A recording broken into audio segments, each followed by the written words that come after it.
Hello friends, welcome to Indian study पर आपका स्वागत है। दोस्तों, आज के इस वीडियो में मैं आप लोगों के लिए UP triple S C PET के लिए रीजनिंग, स्टैटिक जीके और करंट अफेयर्स का इंपॉर्टेंट टेस्ट लेकर के आया हूं, जो कि आपके आने वाले एग्जाम के लिए बेहद इंपॉर्टेंट है। वीडियो को एंड तक जरूर देखिएगा, क्योंकि लास्ट में मैं आपसे क्वेश्चन भी पूछूंगा और उसका आंसर आपको कमेंट बॉक्स में बताना होगा। साथ ही साथ इस वीडियो की पीडीएफ डिस्क्रिप्शन में टेलीग्राम चैनल का लिंक दिया हुआ है, तो वहां से आप प्राप्त कर सकते हैं। चलिए दोस्तों, स्टार्ट करते हैं और देखते हैं पहला क्वेश्चन। किसी कूट भाषा में हैन को हम TWN लिखते हैं, तो कॉक को क्या लिखेंगे? अब देखना, एच जो है वो 8वें स्थान पर आता है, टी 20वें स्थान पर आता है, ई आता है 5वें स्थान पर, डब्ल्यू आता है आपका 23वें स्थान पर। आता कि नहीं आता है? अब देखो, यहां पर आप समझने की कोशिश करना। यहां से हमने एच उठाया और यहां से हमने टी उठाया, दोनों को जोड़ो तो देखो 8 और 20 कितना हो गया? 28। इसी प्रकार से अब दूसरी देखो, ई का हमने 5 उठाया और डब्ल्यू का हमने 23 उठाया, दोनों को जोड़ो तो भी आपका 28। एन का हमने 14 उठाया, क्योंकि एन 14वें स्थान पर आता है और यहाँ पर भी एन 14वें स्थान पर आता है, दोनों का उठाया तो फिर से 28 यानी कि 28। इसी प्रकार देखना, ये सी है, तीसरे स्थान पर आता है। अब हम सी में क्या जोड़ दें कि 28 आ जाए? आप बोलोगे सर 25 जोड़ना पड़ेगा, और 25वें स्थान पर कौन आता है? वाई आता है, तो पहला अक्षर हमको मिल गया वाई। फिर है आपका ओ, ओ 15वें स्थान पर आता है। अब मैं आपसे पूछूंगा कि 15 में हम क्या जोड़ें कि 28 हो जाए, तो आप बोल दोगे सर 13 जोड़ दो तो ये 28 हो जाएगा। और 13वें स्थान पर क्या आता है? आप बोलोगे सर एम, तो हमको दूसरा अक्षर एम मिल गया, तो ये वाला एलिमिनेट, ये वाला एलिमिनेट। अब देखो सी, फिर से आपका क्या हो जाएगा? तीसरे स्थान पर आप बोलोगे सर क्या जोड़ दें कि हम 28 हो जाए, तो आप बोलोगे फिर से सर 25 जोड़ दो, और 25वें स्थान पर अगेन वाई आएगा, तो फिर से यहाँ वाई आ गया, यानी कि वाई एम वाई। तो देखो ये भी है, ये भी है। अब यहाँ पर देखो के कौन से स्थान पर? 11वें स्थान पर। अब 11 में हम कितना जोड़ दें कि 28 हो जाए, तो 17, और 17वें स्थान पर क्यू आता है, तो कौन सा ऑप्शन हो जाएगा? दूसरा ऑप्शन। रीजनिंग बहुत बढ़िया थी ये। चलिए नेक्स्ट क्वेश्चन। ममता के पिता रमन की एक बहन है। ममता के पिता रमन की एक बहन है। रमन जो है ये देखो, ये है ममता। ममता के पिता है कौन? रमन। रमन की एक बहन है, अब कोई भी हो बहन, हमें नहीं पता, बहन है। कोमल, जिसके बेटे लोकेश की बहन का नाम दिया है, ठीक है। कोमल जो है वो लोकेश की बेटे की क्या है? माँ है, क्योंकि नाम दिया, नाम दीपा, कोमल जिसके बेटे लोकेश। देखो कोमल है, लोकेश जो है वो किसका बेटा है? कोमल का बेटा है। ये कोमल हो गई, ठीक है, कोमल का बेटा है, कोमल का बेटा है। की बहन का नाम दीपा है, यानी कि लोकेश की बहन का नाम क्या है? दीपा है, ठीक है, दीपा हो गया। रमन की माँ का दिया के पिता से या दीपा के पिता से क्या संबंध? ठीक है। अब देखना, ममता के पिता रमन की एक बहन है, ममता के पिता रमन की एक बहन, बहन जो है वो कोमल हो सकती है, ठीक है, कोई दिक्कत नहीं है यहाँ पर, ठीक है। और यहाँ पर देखो, जिसके बेटे, यानी कि कोमल इसकी बहन ही है, किसकी? रमन की। जिसके बेटे लोकेश की बहन का नाम दीपा है, बिल्कुल ठीक है। तो रमन की माँ, रमन की जो भी माँ है, रमन की यहाँ पर माँ हमने मान ली। रमन की माँ का दीपा के पिता, दीपा के पिता कौन होंगे? जो कोमल के पति होंगे, वही तो होंगे जो कि रमन के क्या होंगे? जीजा जी होंगे, होंगे कि नहीं होंगे? तो रमन की माँ का दीपा के पिता से क्या संबंध? रमन की माँ, यानी कि जब रमन के जो जीजा जी लग रहा है, तो उन्हीं रमन की माँ का दीपा के पिता से क्या संबंध होगा? जल्दी बताओ। तो वो सास बोलेंगे उसको। क्या बोलेंगे? सास। तो यहाँ पर दूसरा ऑप्शन करेक्ट, और सास के वो दामाद होंगे, ठीक है। चलिए यहाँ पर देख लीजिए, 2 और 3 के 2 बजे बीच घड़ी के घंटे तथा मिनट की सुइयों के एक दूसरे के विपरीत कब होंगे? अच्छा, विपरीत पूछा है, तो फॉर्मूला वही वाला आप लगाएंगे जो मैंने आपको बताया, थीटा बराबर में 11/2 एम माइनस के 30h, ठीक है, ये है।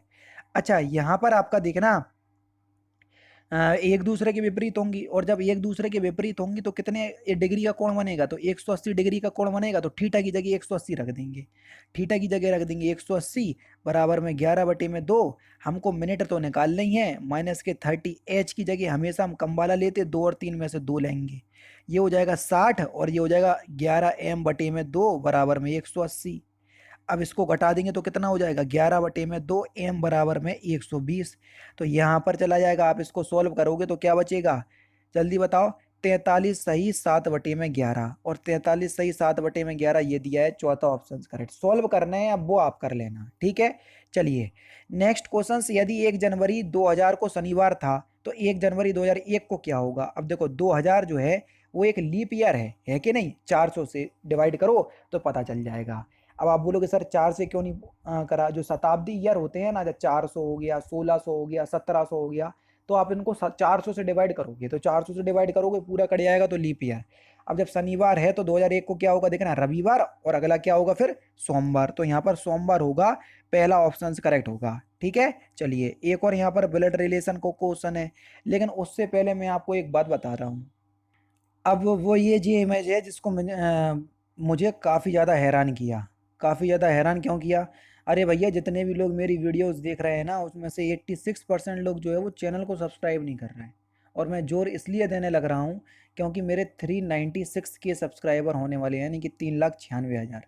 अगर आप 4,000 या 4,2500 सब्सक्राइबर का सपोर्ट कर दोगे तो ये 4 लाख के आसपास या 4 लाख पे पहुँच जाएगा। और ऐसा तो है नहीं है कि मैं आपसे बोल रहा हूँ कि भैया बेकार में ही सब्सक्राइब कर लो। मैं आपको कंटेंट प्रोवाइड करवा रहा हूँ, वीडियो प्रोवाइड करवा रहा हूँ, अच्छे से अच्छी वीडियो प्रोवाइड करवाने की कोशिश कर रहा हूँ। उसके बाद भी अगर इस तरीके की हरकतें होंगी तो बहुत ज़्यादा डिसअपॉइंट करती हैं ये सारी चीज़ें। कल रात में मैंने देखा और सुबह वाली वीडियो में भी मैंने आपको बताया था, है ना। तो काफ़ी ज़्यादा बेकार लगता है, बाकी तो सब ठीक ही ठाक है। अगर आपको लगे कि इंडियन स्टडी चैनल आपकी किसी भी तरीके से हेल्प कर रहा है तो सब्सक्राइब कर लीजिएगा, बस इससे ज़्यादा और कुछ नहीं कह सकता मैं। मुझे कह रहा है आर जो है वो वाई का बेटा है, आर जो है वाई का बेटा है, ये वाई है, आर बेटा है तो हमने प्लस लगा लिया, ठीक है। चलिए आगे बढ़ रहे हैं। वाई के की पत्नी है, वाई की शादी कैसे हुई है, वाई के की पत्नी है तो माइनस और के प्लस, ठीक है। चलिए के जेड का इकलौता पुत्र है, के जो है वो जेड का इकलौता पुत्र है, ठीक है। जेड की पत्नी का कुछ साल पहले निधन हो गया। अब जेड की पत्नी का निधन हुआ तो जाहिर सी बात है जेड जो है वो पुरुष है, ठीक है। जेड का आर से क्या संबंध, आर जो है वो जेड को क्या बुलाएगा, जल्दी बताओ, दादा बुलाएगा कि नहीं बुलाएगा। तो यहाँ पर आपका कौन सा पहला ऑप्शन करेक्ट हो जाएगा। नेक्स्ट क्वेश्चन, भारत के नए मुख्य चुनाव कौन चुने गए। ये क्वेश्चन आपका आ गया है अब करंट अफेयर्स के। तो प्रेजेंट टाइम में कौन है, राजीव कुमार, 25वें नंबर के, दूसरा ऑप्शन करेक्ट। किस भारतीय क्रिकेटर ने अपनी आत्मकथा बिलीव लॉन्च की। तो ये सुरेश रैना ने लॉन्च की, चौथा ऑप्शन करेक्ट। अंतर्राष्ट्रीय मुद्रा कोष यानी कि आईएमएफ के नए मुख्य अर्थशास्त्री कौन बने। तो ये पियरे ओलिवर गैरीचंस बने, चौथा ऑप्शन करेक्ट। प्रतिवर्ष विश्व ब्रेल दिवस कब मनाया जाता है, बढ़िया क्वेश्चन से जल्दी से बताओ। तो कब बनाते हैं विश्व ब्रेल दिवस, 4 जनवरी के दिन, चौथा ऑप्शन करेक्ट। जनवरी 2022 में देश के 73वें शतरंज ग्रैंड मास्टर कौन बने, जल्दी बताओ। 2022 की ही करंट अफेयर्स देखने को मिलेगी।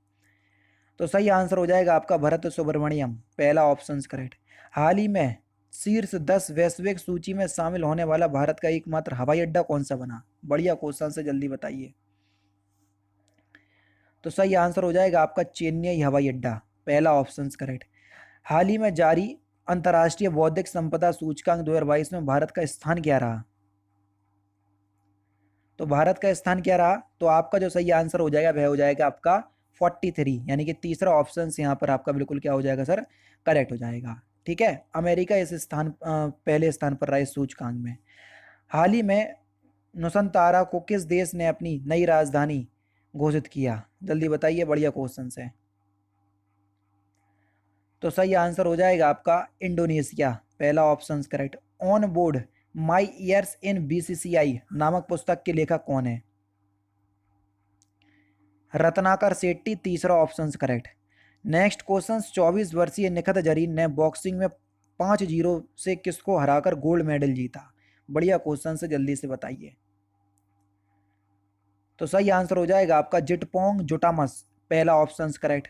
नहरों का देश भारत के किस पड़ोसी देश को कहा जाता है, बढ़िया क्वेश्चन से जल्दी से बताओ। पाकिस्तान, तीसरा ऑप्शन करेक्ट। वियतनाम की राजधानी और मुद्रा क्या है। तो वियतनाम की राजधानी की बात करें तो वो है आपकी हनोई, और मुद्रा यानी कि करेंसी वो है डोंग, दूसरा ऑप्शन करेक्ट। प्रत्येक वर्ष प्रत्येक 2 वर्ष बाद राज्यसभा के कितने सदस्य सेवानिवृत्त हो जाते हैं, बढ़िया क्वेश्चन है। 1/3, 33% के आसपास, दूसरा ऑप्शन करेक्ट।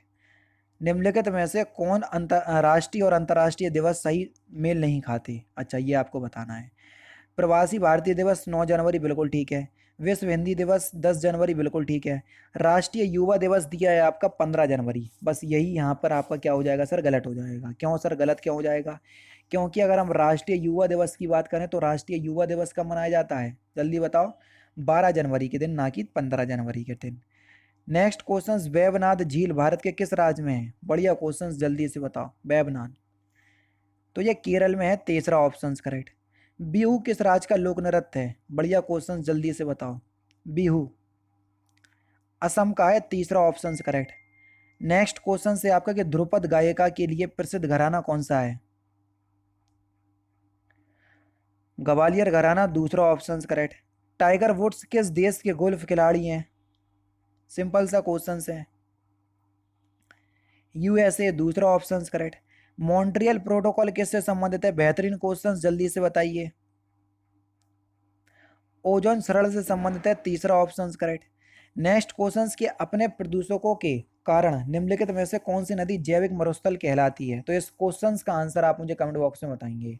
तो दोस्तों, ये थे आपके रीजनिंग, स्ट्रेटेजी के और करंट अफेयर्स के इंपॉर्टेंट क्वेश्चंस जो कि आपके आने वाले exam UP triple S C PET के लिए बेहद इंपॉर्टेंट है। वीडियो अगर आपको अच्छी लगी तो प्लीज़ दोस्तों वीडियो को लाइक और शेयर जरूर कर दीजिएगा।